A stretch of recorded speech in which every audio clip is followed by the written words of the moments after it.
Gostaria que você abrisse a palavra do Evangelho de João. Evangelho de João, capítulo 2. É um texto muito conhecido.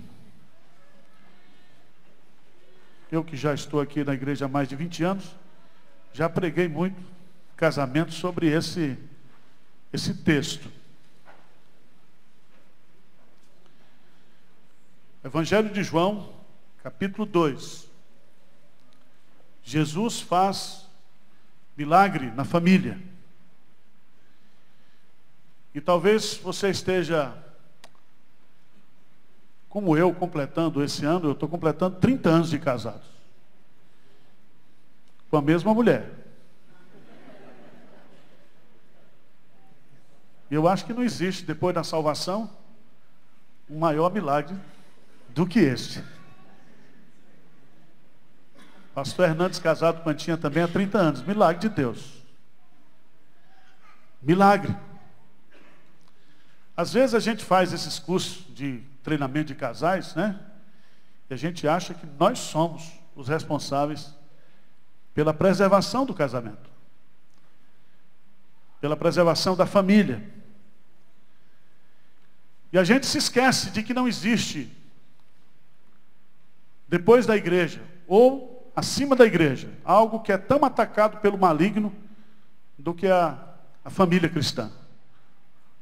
O casamento, o relacionamento familiar. Então eu queria nesta noite falar da importância da presença de Jesus na família. Evangelho de João, capítulo 2, 3 dias depois houve um casamento em Caná da Galileia, achando-se ali a mãe de Jesus. Jesus também foi convidado com seus discípulos para o casamento. Tendo acabado o vinho, a mãe de Jesus lhe disse: eles não têm mais vinho. Mas Jesus lhe disse: mulher, que tenho eu contigo? Ainda não é chegada a minha hora. Então ela falou aos seus serventes: fazei tudo que ele vos disser. Estavam ali 6 talhas de pedra que os judeus usavam para as purificações, e cada uma levava 2 ou 3 metretas. Jesus lhe disse: enchei de água as talhas. E eles as encheram totalmente. Então lhes determinou: tirai agora e levai ao mestre-sala. Eles os fizeram. Tendo o mestre-sala provado a água transformada em vinho, não sabendo de onde viera, se bem que o sabiam os serventes que haviam tirado a água, chamou o noivo. E lhe disse: todos costumam pôr primeiro o bom vinho, e quando já beberam fartamente, serve o inferior. Tu, porém, guardaste o bom vinho até agora. Com este deu Jesus princípio aos seus sinais. Em Caná da Galileia manifestou a sua glória, e os seus discípulos creram nele. Senhor Deus, ajuda-nos a entender a tua palavra. Ajuda-nos a aplicar essa palavra de forma útil, de forma abençoadora na nossa vida aqui nessa noite. Fala ao nosso coração, abençoa-nos. Nós te pedimos humildemente no nome de Jesus. Amém. O evangelho que lemos aqui nesta noite é o evangelho de Jesus Cristo segundo João. E lá no capítulo 20, versos 30 e 31, João deixa claro para os seus leitores qual foi o propósito pelo qual ele escreveu esse evangelho. Se você for ver lá, está lá em João, capítulo 20, versos 30, 31. Diz a palavra de Deus: na verdade, fez Jesus diante dos discípulos muitos outros sinais que não estão escritos neste livro. Estes, porém, foram registrados para que creiais que Jesus é o Cristo, o Filho de Deus, e para que, crendo, tenhais vida em seu nome. Então, João escreveu este evangelho com o propósito de que eu e você conhecêssemos a pessoa de Jesus, o Verbo que se fez carne, o Deus que se fez gente, e que, crendo nesse Jesus, nós possamos ter o quê? A vida eterna. E qual é a estratégia que João vai usar nesse evangelho? de todos os milagres que Jesus Cristo fez, de todos os sinais que Jesus Cristo realizou, diante dos seus discípulos, ele seleciona 7 milagres. E através desses 7 milagres, ele vai criando uma fotografia, ele vai montando uma fotografia de Jesus para provar que Jesus Cristo é Deus. O primeiro milagre que ele registra é esse milagre que nós acabamos de ler, João capítulo 2. Quando Jesus, numa festa de casamento, em Caná da Galileia, transforma a água em vinho. Qual é a mensagem que João está querendo nos ensinar? Que Jesus Cristo é Deus e ele é o Deus da qualidade. Jesus é capaz de transformar aquilo que é ruim numa coisa boa. Só ele tem esse poder. No segundo milagre, está lá em João capítulo 4, 46 a 54, a cura do filho de um oficial. E essa cura é feita à distância. Jesus Cristo diz, vai porque o teu servo está curado. E aquele homem vai, e quando ele chega lá, depois de 1 dia e meio de viagem, ele pergunta, o meu filho está curado? Sim, está curado. Quando foi que isso aconteceu? E o servo diz, foi a tal hora de ontem. E aí Jesus Cristo mostra, e João está querendo mostrar para mim e para você, que o nosso Deus é o Deus onipresente. Ele é o Senhor da distância. Não há limites, não há distância, não há geografia. Ele tem o poder da geografia.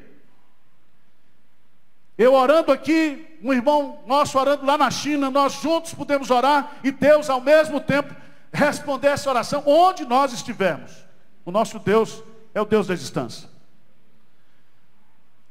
No capítulo 5, versos de 1 a 18, Jesus cura um paralítico que está há 38 anos, enfermo, moribundo.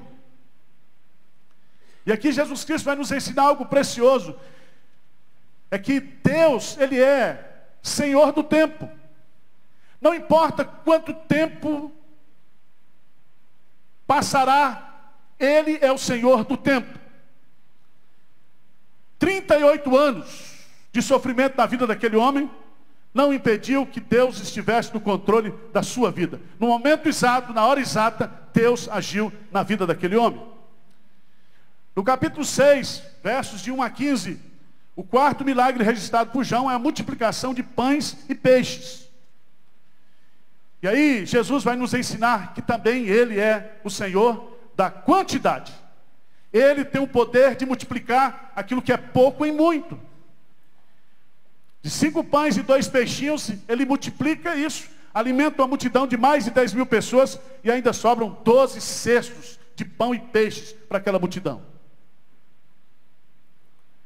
Em quinto lugar, Jesus anda por sobre as águas, no capítulo 6, versos 16 a 21. Jesus vem ao encontro dos seus discípulos, andando por sobre as águas. Jesus é o Senhor da qualidade, Jesus é o Senhor da distância, Jesus é o Senhor do tempo, Jesus é o Senhor da quantidade, Jesus é o Senhor da natureza.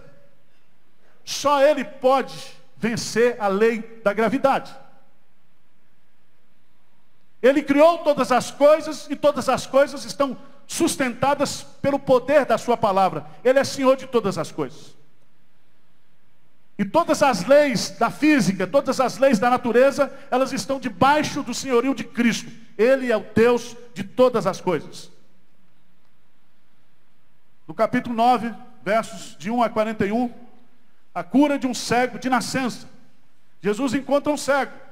É o 6º milagre.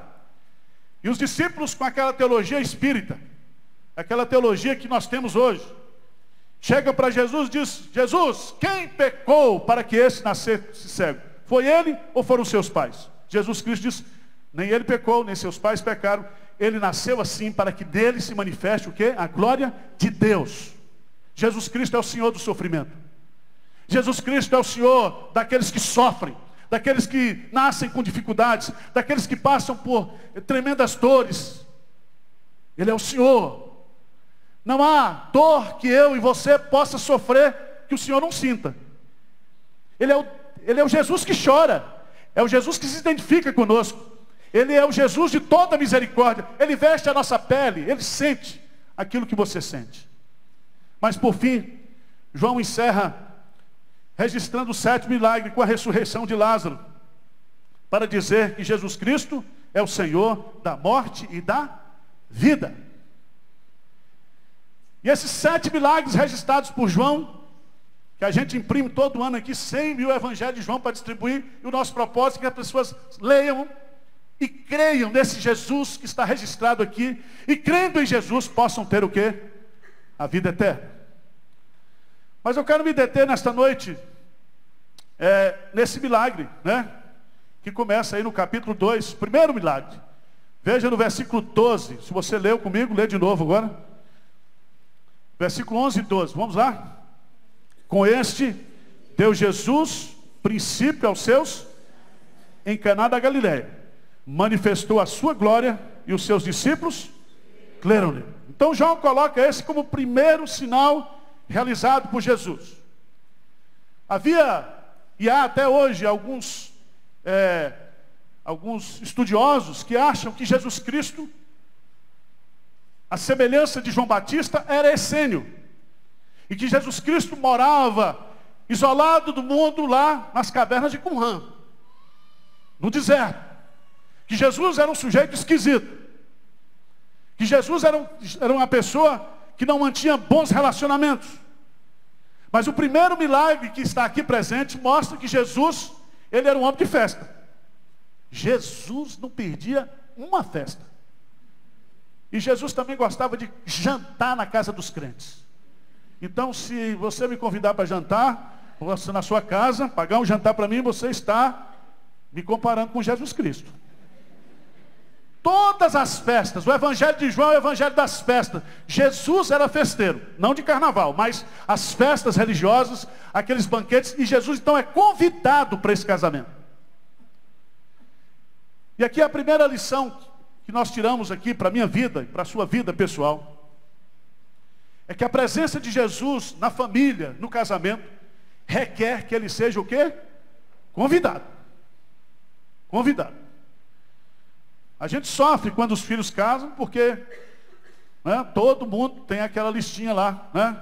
E hoje festa está muito cara, todo mundo então vai, começa com 500, depois vai chegando 150. É um sofrimento.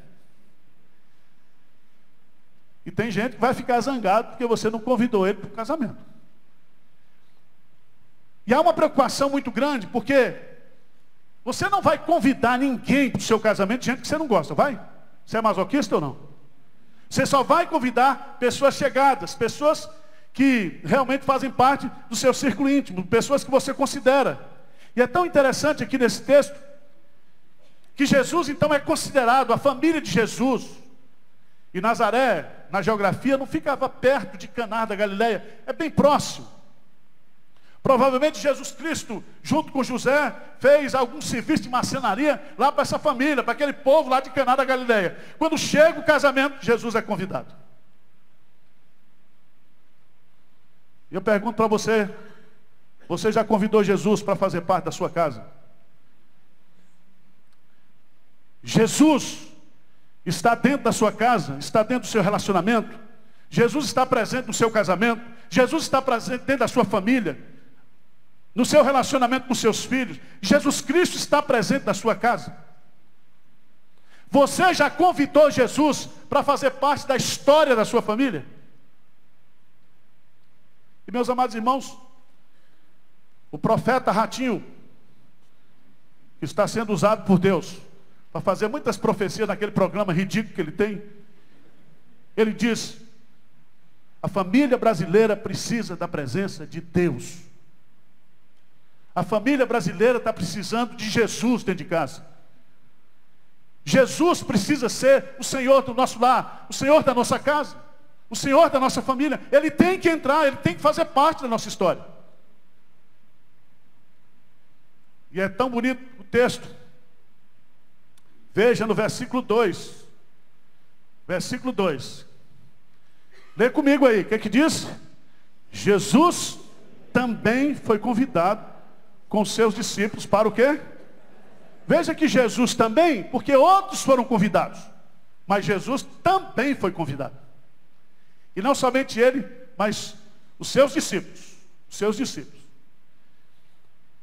Irmãos, Jesus Cristo, Ele quer entrar na nossa casa. Ele disse para Zaqueu: Zaqueu, hoje me convém pousar em sua casa. Jesus Cristo diz para a igreja lá em Apocalipse: eis que estou à porta e bato. Se alguém abrir, entrarei, cearei com ele e ele comigo. A presença de Deus, a presença de Jesus na família é extremamente importante. Você se lembra lá no Antigo Testamento que a presença de Deus era representada pela Arca da Aliança. E enquanto a Arca da Aliança esteve presente na casa de Obed-edom, diz que a casa de Obed-edom foi abençoada por Deus. Por isso que Josué diz: escolhei hoje a quem sirvais. Eu e a minha casa serviremos o quê? Ao Senhor. Jesus é o Senhor da minha família. Eu quero Jesus dentro da minha casa. Convide Jesus. Segunda coisa importante que o texto vai nos ensinar. Segunda coisa importante que o texto vai nos ensinar. Está no versículo 3. Versículo 3. O que é que diz aí? Tendo acabado o vinho, a mãe de Jesus lhe disse: eles não têm mais vinho. Eu não sei se Maria era dona do buffet da festa. Mas que ela dá um aqui de intrusa, de quem está no controle. Não sei se a família era parente. Mas o que eu acho interessante aqui, eu queria que você grifasse, essa expressão: tendo acabado o quê? O vinho. Qual é a lição que eu tiro disso aqui? É que a presença de Jesus no casamento não impede o acontecimento de coisas desagradáveis e de problemas e de conflitos e de dificuldades dentro da família, dentro do casamento.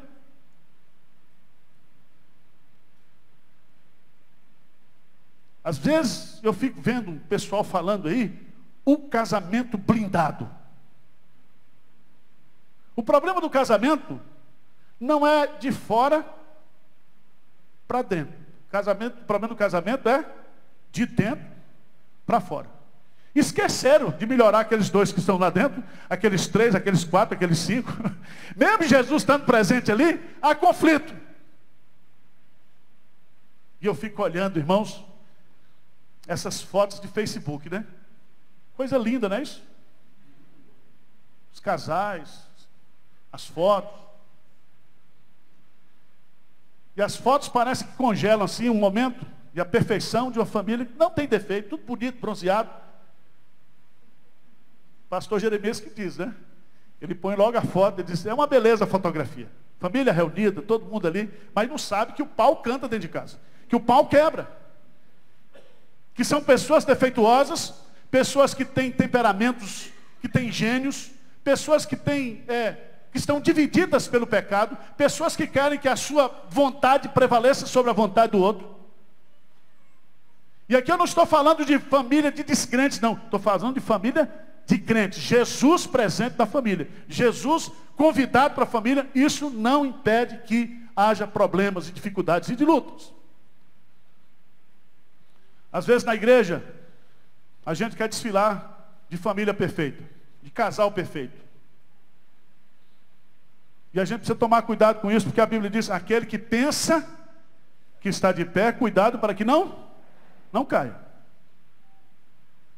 Às vezes nós queremos orientar a família dos outros, nós queremos dar conselho para a vida dos outros, e nós estamos com um problema dentro de casa.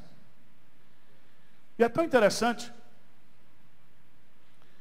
que naquela época, uma festa de casamento poderia durar 7 dias.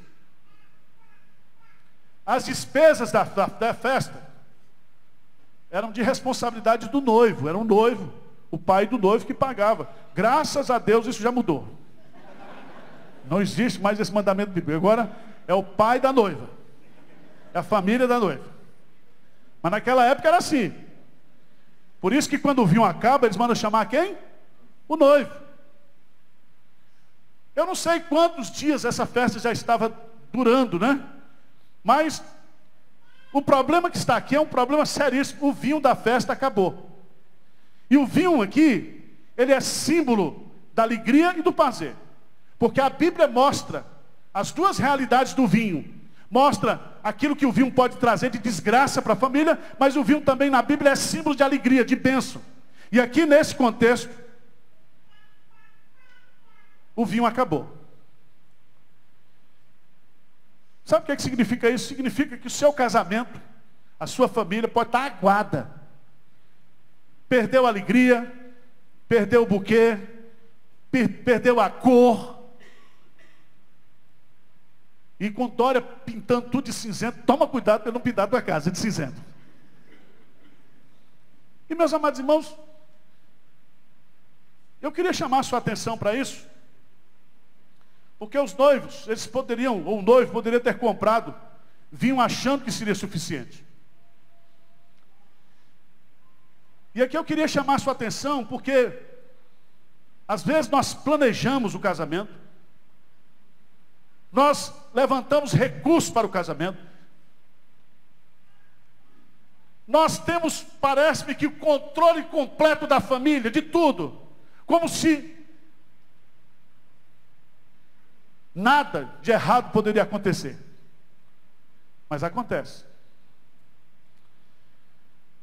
O casamento, ele não está imune ao imprevisível e ao desagradável. Não há casamento perfeito, não há casamento imune a problemas, a dificuldades. Não há. Por isso que eu sempre digo, o fato de nós estarmos casados é porque nós achamos graça aos olhos de Deus. É Deus que guarda os nossos pés dos tropeços. É Deus que nos protege da infidelidade. É Deus que preserva o nosso lado do divórcio. É Deus que cuida dos nossos filhos.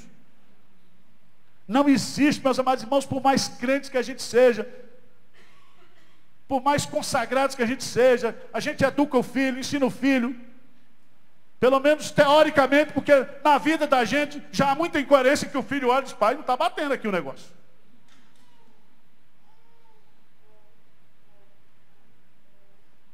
E outro dia eu achei interessante, ouvir um testemunho de meu filho, um dos meus filhos, dizendo, olha, papai é maluco, mas pelo menos é crente. Eu achei formidável. Ele é incoerente, ele é inconsequente, ele tem tudo que um pecador tem, mas pelo menos é crente. Então, se meu filho me enxerga como uma pessoa crente, eu louvo a Deus por isso. Tá certo? Então, às vezes, você tem que entender que o seu casamento tem problemas. Não adianta jogar, né, para debaixo do tapete. Não adianta você negar. Às vezes você está vivendo uma fase do seu casamento de tristeza, de luta. Você gostaria mesmo de matar seu marido, esquartejar, picar, como fez aquela japonesa. Botar dentro do mala e sumir com ele. Mas Jesus não está presente. Você convidou Jesus? Ou como é que nós vamos fazer? Irmãos, a solução é entregar o problema para Jesus. Senhor, a mulher que me deste, está aqui. Senhor, o marido que me deste. E toma cuidado, você não sabe, mas quando você está dormindo, sua mulher está do seu lado orando por você, imprecatoriamente. Você está roncando, e ela diz, Senhor, o que eu fiz para casar com esse traste? Senhor, resolve, muda, transforma, quebranta. Faz um milagre nessa vida. Um dia você vai descobrir isso. Maria pede a Jesus que ajude o noivo a resolver o problema. Eu gosto disso aqui, porque Jesus, né, ele está acima de Maria. A Igreja Católica, com a sua mariolatria, diz, pede a mãe que o filho atende. Mas a mãe está dizendo aqui, não peça a mim não, fazei tudo o que ele vos disser. Maria aponta para Jesus. Não é obedecer a Maria, não é seguir a Maria, não é mariolatria, é compromisso com Jesus. Então não adianta você botar fotografia de Maria, não adianta você botar imagem de Maria dentro da sua casa. É Jesus que vai resolver o problema. Ele é o Senhor da família. E há um detalhe interessante. É que antes de nós pensarmos em muitas coisas na família, nós temos que pensar no básico. Devemos nos preocupar com as necessidades, as dificuldades. E através da oração, e através da conversa, nós colocarmos a nossa vida e a vida dos nossos filhos e a vida da nossa esposa, do nosso esposo diante do Senhor. Nós temos que levar os nossos problemas para Jesus. Terceira lição que o texto nos ensina. A presença de Jesus, ela é espontânea. Jesus precisa ser convidado.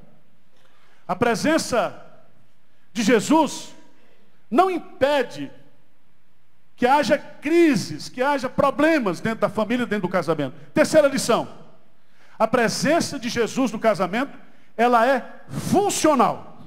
Funcional. O que significa isso? O vinho acabou, mas Jesus estava ali. O problema chegou, mas Jesus está ali. E é tão interessante isso, porque Maria, ela queria que essa festa não terminasse por causa daquele problema. Lê comigo aí, por favor, o versículo 4. Versículo 4. Mas Jesus lhes disse: mulher, que tenho eu contigo? Ainda não é chegado o quê? A minha hora. E qual é a hora de Jesus agir? No meu casamento, no seu casamento. Qual é a hora? Hein? É aquela hora, é aquele momento em que eu não posso fazer absolutamente mais nada. Às vezes a gente se desespera com filhos. Às vezes, se a gente pudesse, meus amados irmãos, a gente diria assim: Senhor, o que eu fiz? Se eu soubesse, eu não teria esses filhos. Você não diz isso, mas pensa. Talvez você esteja sofrendo por causa dos seus filhos. Você vive angustiado, você anda entristecido por causa dos seus filhos. Mas veja bem, é nessa hora, nesse momento, que Jesus se faz o quê? Presente. E aí vem uma palavra que eu acho muito bonita nesse texto. Porque se Jesus Cristo está presente no casamento, principalmente nesse momento de crise, não é uma figura decorativa, ele tem um papel funcional, ele vai agir nas circunstâncias. E nos versos 6 e 7, a gente observa aí que Jesus está presente para ser obedecido e respeitado. Fazei tudo o que ele vos disser. As ordens e os mandamentos de Jesus precisam ser obedecidos e praticados. Irmãos, você já notou que os problemas, grande parte dos problemas que a gente tem em casa, no casamento, é porque a gente não obedeceu a Jesus? E você já descobriu que a solução para a crise, quando ela vem, é a gente fazer o quê? Obedecer a Jesus. Fazei tudo o que ele vos disser. Irmãos, aqui nós aprendemos algumas lições nessa presença funcional de Jesus. Ele manda dizer: enchei as talhas. Ele dá ordem para os servos. E nós sabemos que Jesus é o noivo na nossa vida, na nossa relação espiritual. E nós somos seus servos. Nós obedecemos a Ele. Nós temos que obedecer aquilo que Ele está mandando fazer. Sempre que recebemos uma ordem de Jesus, é sábio cumpri-la com zelo e determinação. Preste atenção. A obediência precede o milagre. O milagre vem por meio da obediência. Devemos usar no serviço de Cristo qualquer recurso que Ele nos disponibilizar. Qual é o recurso que tinha disponível ali? Água. Água. H2O. Água não tem cheiro, água não tem cor. A água também não tem gosto, tem? Apesar de você, como eu, que é mal educado, quando termina, diz: não é assim? Era o recurso que tinha. Jesus diz então: enchei as talhas. E aqui vem a quarta lição preciosa desse texto. A presença de Jesus no casamento e na família é uma presença o quê? Transformadora. A presença de Jesus no casamento, ela é necessária para produzir grandes milagres. É a presença de Jesus e ao temor à presença dele que eu deixo de fazer algo contra minha esposa, contra os meus filhos. É a presença de Jesus que me segura, que me sustenta. Ela é necessária, eu preciso de Jesus. Você, mulher, precisa de Jesus na sua vida, você, esposa, porque há momentos na sua vida que você vai fazer ou deixar de fazer, se você perceber que Jesus está presente. E que nós não podemos fugir da sua presença. E é tão bonito, porque a presença de Jesus, ela é necessária para produzir os grandes milagres. A sua presença é transformadora. E aqui há uns passos, né? 4 lições maravilhosas aqui. Primeiro, Jesus faz o milagre a partir da obediência.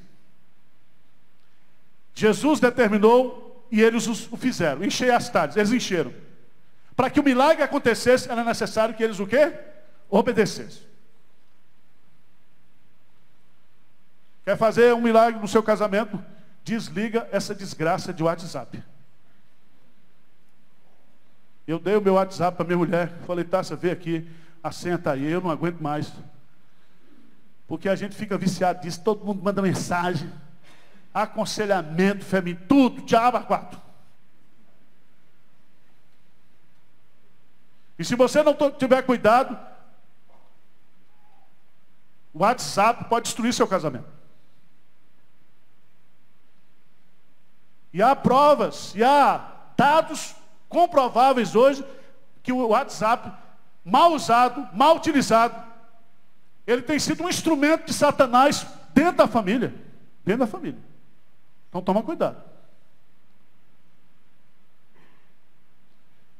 Jesus faz o milagre a partir da obediência. Jesus diz para você: perdoa, tem que perdoar, você tem que perdoar. Jesus diz: tem que amar, tem que amar. Jesus diz para você se humilhar, tem que se humilhar. Não tem jeito. Ele não faz o milagre da nossa vida, na nossa casa, se nós não obedecermos aquilo que ele pedir. Jesus faz o milagre contando com a nossa colaboração. Eles encheram as talhas com água, porque confiavam naqueles que mandou enchê-las. A nossa parte precisa ser feita com zelo e com fé. Jesus faz o milagre da transformação. Transformação. Você sabe que casamento é um lugar de grandes transformações. O homem, na noite anterior, estava todo sorridente, alegre, estava assim todo romântico, né? O bicho dorme, no outro dia, problemas hormonais. Ele já desce da cama enfesado. A mulher olha e diz: o que é que houve? Que transformação é essa? Vamos abrir o confessionário, mulheres. Isso já aconteceu com vocês aqui ou não? Levanta a mão, por favor. Graças a Deus. E a mulher, esse ser incompreensível? Ela dorme defendendo uma tese. Acorda, no outro dia ela diz: não, eu não disse isso não. Você entendeu mal. Já aconteceu isso com vocês, homens? Irmãos, se existe um ser incompreensível na terra, no mar, no céu, é a mulher. É a mulher. Então veja bem, só Jesus pode transformar. Transformar. E Ele transforma em todas as áreas do casamento. Na área relacional. Certo? Você está brigado com sua esposa. Vai passando o tempo de casamento. Você diz, estou perdendo a atração para a minha esposa. Cuidado, meu irmão. Jesus faz um milagre nessa área. Tem que dar uma mãozinha também, né? Minhas irmãs, capricham, por favor. Corta o cabelo, vai, gasta o cabelo, pinta o cabelo. Amarra ali, segura ali, costura ali, faz, enche aqui, bota um botox. Faz o que tem que fazer. Essa é a sua parte. Tirar a pedra. Agora quem ressuscita Lázaro é Jesus.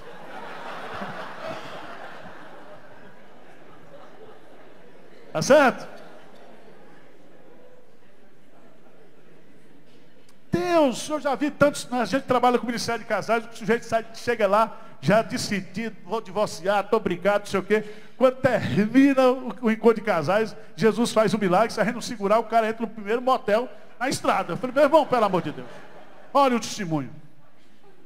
Deus faz milagres no casamento. Deus restaura relacionamento de pai e filho. Deus restaura casamento. Deus restaura famílias inteiras, brigadas, com problemas de perdão, com problemas de reconciliação. Deus faz milagres. Só Ele pode transformar, irmãos. Jesus sempre tem o melhor para nós. A regra humana é sempre oferecer primeiro o melhor e depois o quê? O pior. É a regra humana. A lei que rege o homem é a lei da degeneração. A lei que rege o mundo espiritual é a lei não da degeneração, mas a lei da transformação. E Jesus sempre ele vai trabalhando para melhor, para melhor. Ele é o Deus da qualidade. Ele consegue transformar algo sem cheiro, sem paladar, sem sabor, em algo agradável. Diz todo mundo, poxa, todo mundo aí, coloca primeiro o vinho bom, depois coloca o vinho ruim no final. Mas não, Jesus, quando Ele faz um milagre no casamento e na família, Ele sempre coloca o melhor. E você já pensou nisso? Você pode estar passando uma crise no seu casamento, você pode estar enfrentando um problema na sua família, você pode estar vivendo uma situação difícil. E você diz, pastor, não tem mais jeito na minha vida. Meu casamento está aguado, meu casamento está sem cheiro, meu casamento está sem sabor, meu casamento está sem beleza, minha família está destruída, está no pó. Em nome de Jesus, Ele pode transformar a água em vinho. Ele pode restaurar a sua família. Ele pode. Então, 4 lições. A presença de Jesus na família, ela é espontânea. Jesus precisa ser o quê? Convidado. A presença de Jesus no casamento não impede que a sua família seja uma família defeituosa, que tenha problemas, lutas e dificuldades. Terceiro, a presença de Jesus no casamento é funcional, é útil. Você não pode viver em família sem Jesus mandando dentro da sua casa. Quarto lugar, a presença de Jesus no casamento é transformadora. Ele faz milagres a cada dia no nosso casamento, na nossa família, nos nossos relacionamentos. Amém? E o texto termina nos ensinando 3 lições desses últimos versículos, 11 e 12. A transformação da água em vinho, feita por Jesus, é o seu primeiro sinal miraculoso. Outros sinais seriam feitos e registrados com o propósito de comprovar que Jesus Cristo é Deus. Então, veja bem, na sua vida, no seu casamento, na minha vida, no meu ministério, na vida da nossa igreja, não há limites para Jesus fazer o quê? Milagres. E o estoque de milagres e o poder de fazer milagres de Jesus jamais acaba. Houve necessidade, Ele faz.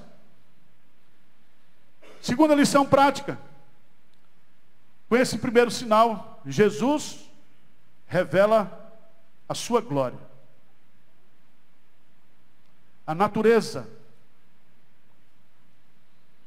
não transforma água em vinho. Significa que eu e você, a nossa natureza, nós não temos poder e capacidade para transformar a nossa família, o nosso casamento melhor. Nós precisamos de Deus. E aí você tem que entender que a glória de Deus precisa se manifestar o quê? Na vida da nossa família.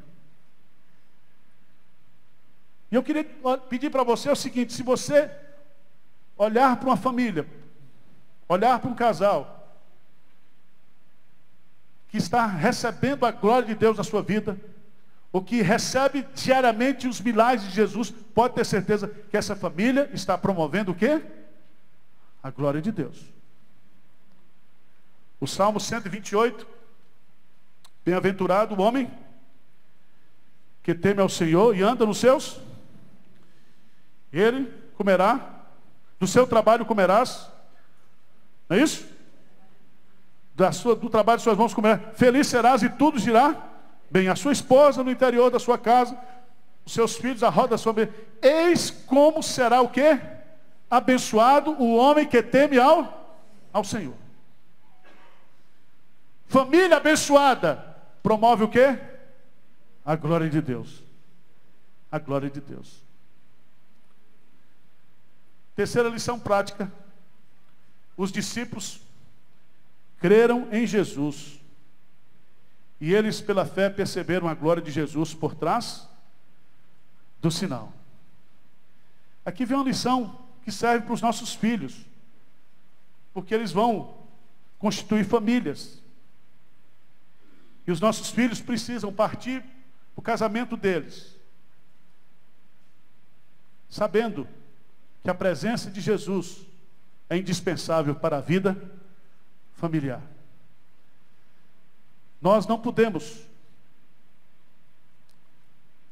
abrir mão, meus amados irmãos, desse legado de fé.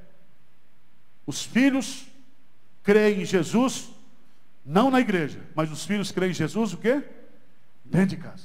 A fé começa em casa. Amém?